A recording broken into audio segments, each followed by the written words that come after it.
Welcome back to the Narcissism Freedom Channel, and if you are here for the first time, I want to welcome you with an open heart. This is a space where we come together to talk about healing, truth, and spiritual growth after toxic relationships. Whether you have been on this journey for a while, or you are just beginning to recognize the patterns that have been shaping your life, you are not here by accident. I believe God leads us to the right words and the right people at the right time. Today we are going to talk about something that can quietly drain the peace out of your life without you even realizing it at first, dealing with a toxic control freak. These are people who disguise their controlling nature under the mask of concern, help, or love. But their real goal is to dominate and micromanage your life so they can feel powerful. The Bible reminds us in Galatians 5 verse 1, "It is for freedom that Christ has set us free." If God desires for you to live free, then you can be sure that anything or anyone trying to chain your mind, emotions, or spirit is not operating in His will for you. The first sign you are dealing with a toxic control freak is that they insist on making every decision for you. This can range from small daily choices to major life decisions, and while they may present it as guidance or concern, their approval only comes when you agree with their way. True love allows freedom of choice, but control disguised as care strips you of that freedom and makes you feel incapable of managing your own life. The second sign is that they constantly monitor your every move. They want to know where you are, who you are with, and what you are doing, sometimes even down to the smallest detail. Communication in healthy relationships comes from mutual respect, but with a control freak, it turns into surveillance. You end up feeling watched instead of loved, and over time this slowly erodes your independence and self-trust.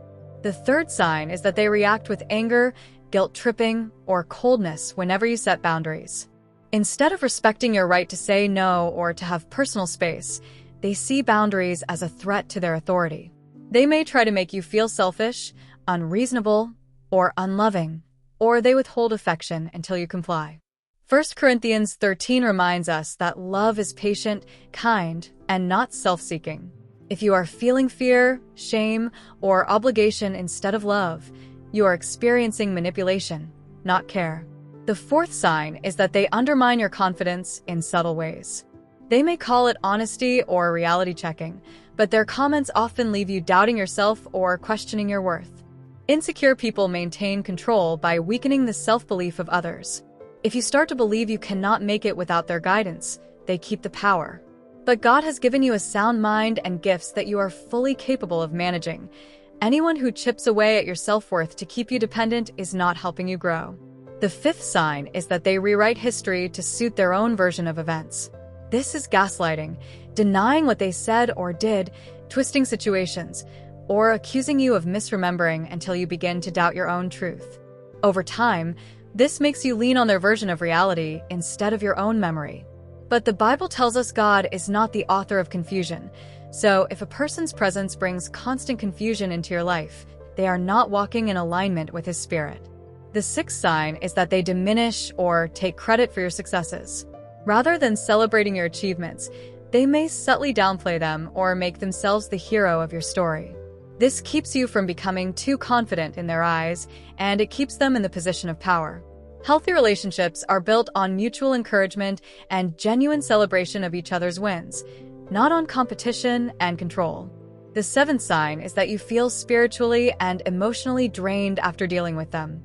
The Holy Spirit brings peace, lightness, and liberty, but toxic control freaks leave you feeling heavy, anxious, and restricted. Your spirit often picks up on toxicity before your mind fully processes it, so if you consistently feel unrest after interacting with someone, pay attention to that signal. If you recognize these signs in someone in your life, take it as a gentle warning from God to pray for wisdom on how to guard your heart. You were not created to live in constant submission to the control of another person. You were created for freedom in God's love, to walk boldly in the purpose He designed for you. Sometimes the most spiritual thing you can do is step back, set boundaries, and allow God to deal with those who try to control you. Remember that the enemy often works through fear and intimidation, but God works through love and liberty. Thank you for joining me today. If you have been blessed by this message, I encourage you to reflect on what you have heard and ask God to show you where you may need to make changes. If you feel led to support the growth and awareness of this channel, the details are below in the description. Your support helps me continue creating content that inspires healing, awareness, and freedom for people around the world. Be sure to like, share, and subscribe so you do not miss future messages. And remember, your freedom is worth protecting because you are a child of God, and no one has the right to control what God has made free.